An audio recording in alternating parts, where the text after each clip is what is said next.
नमस्कार, मैं हूं अंशुमान। क्रिप्टो काउंटर पर आपका स्वागत है। कल की तेजी के बाद आज सभी प्रमुख कॉइन गिरावट पर हैं। मुनाफा वसूली आई है, केवल XRP मजबूत दिख रहा है। अमेरिकी क्रिप्टो कानून में देरी से बेचैनी बढ़ रही है।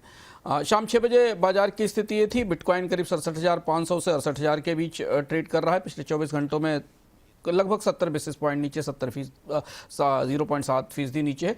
एनवीडिया अर्निंग्स के बाद थोड़ी देर के लिए $70,000 से ऊपर गया था, लेकिन जोखिम वाले बाजार के नरम पड़ते ही वापस 66,000 से 67,000 का रेंज आ गया है और यही इसका सपोर्ट जोन है। इथीरियम करीब $2,000 के आसपास है। 24 घंटों में करीब 1.3% की गिरावट है। 1950 के आसपास मजबूत सपोर्ट दिख रहा है। 2100 के आसपास रेजिस्टेंस है।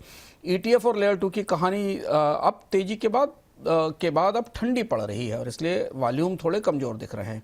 सोलाना लगभग 86 पर ट्रेड कर रहा है। कल के 88-89 से थोड़ा नरम है। $80 के ऊपर टिके रहना सकारात्मक है। अगला रेजिस्टेंस 90 से $95 के आसपास मांगा जा रहा है। XRP $1.4 पर स्थिर है, जबकि बिटकॉइन नरम है।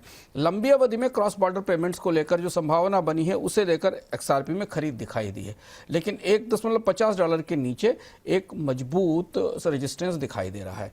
इंस्टीट्यूशनल एक्टिविटीज़ में अमेरिकी स्पॉट बिटकॉइन ETF ने 25 फरवरी को लगभग $506 मिलियन का शुद्ध निवेश दर्ज किया। 3 सप्ताह में सबसे बड़ा और मजबूत दैनिक इनफ्लो दिखाई दिया है।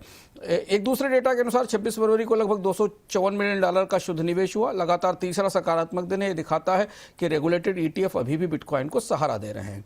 JP मॉर्गन के रणनीतिकारों का मानना है कि अगर अमेरिका में crypto market structure bill pass होता है तो इसके बाद इंस्टीट्यूशन निवेश बिटकॉइन में बढ़ने की संभावना है, बल्कि एक नई लहर आने की संभावना है।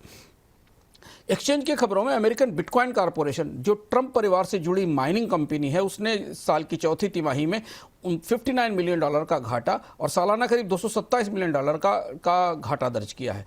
इसका स्टॉक अपने उच्चतम स्तर से 90% नीचे है। कंपनी ने माइंड BTC को जमा करने की रणनीति अपनाई, जबकि अन्य कंपनियां AI ढांचे की ओर बढ़ी हैं। इस वजह से इस कंपनी में गिरावट और गहरी हुई है और ये बताती है कि कॉपर ट्रेजरी में कंसंट्रेशन अब जोखिम लेकर आ रहा है। डिफाई स्टेबल कॉइन और Web3 के काउंटर से कुछ मिड कैप और डिफाई टोकन में आने वाले दिनों में टोकन अनलॉक होने वाले हैं। कम लिक्विडिटी वाले टोकन्स में इसे लेकर दबाव आ सकता है। XRP की मजबूती से फिर 2030 तक बैंकिंग ढांचे के भुगतान में संभावित उपयोग का रास्ता खुलता दिखाई दे रहा है, लेकिन अभी भी XRP को लेकर रेगुलेटरी अनिश्चितता बनी हुई है। फंड फ्रॉड और इन्फोर्समेंट के काउंटर से आज की एक बड़ी खबर जेन स्ट्रीट को लेकर आई। जेन स्ट्रीट पर टेराफॉर्म लैब ने टेरा ल्यूना के पतन को लेकर इनसाइडर ट्रेडिंग और मार्केट मैनिपुलेशन के आरोप लगाए हैं। जेन स्ट्रीट पर पहले ही भारत में डेरिवेटिव्स मामले में करीब $540 मिलियन का जुर्माना लगाया जा चुका है। हालांकि कंपनी ने इन आरोपों को निराधार बताया है।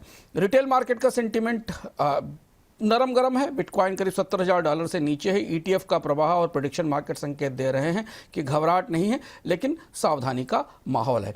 अगले 48 से 72 घंटे में यदि शेयर बाजार एनवीडिया की रैली के बाद कमजोर होते हैं तो क्रिप्टो में भी सामूहिक गिरावट संभव है। हालांकि एनवीडिया 5% गिरा है और बिटकॉइन हाल में एनवीडिया 5% गिरा और बिटकॉइन $70,000 से $60,000 तक फिसला है। ये जुड़ाव बताता है कि ETF में प्रवाह अगर धीमे पड़े तो बिटकॉइन $60,000 से भी नीचे जा सकता है।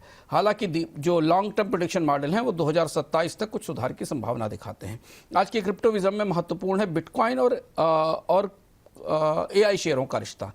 कुछ ऐसा है जैसे कि तेज कार से बंधी हुई एक पतंग हो। जब कार तेज दौड़ती है तो पतंग भी ऊपर उठती है, लेकिन कार जब ब्रेक लगाती है तो पतंग अचानक नीचे आ जाती है। जब क्रिप्टो टेक शेयर जैसा व्यवहार करने लगे तो ब्लॉकचेन के साथ अब कंपनियों की मैक्रो अर्निंग पर भी नजर रखें, क्योंकि दोनों दुनिया एक दूसरे से जुड़ चुकी हैं। खासतौर से माइनिंग कंपनियों को लेकर अब आशंकाएं और चिंता बढ़ रही है। क्रिप्टो काउंटर में आज इतना ही। फिर लौटेंगे अगले सप्ताह अपडेट्स के साथ।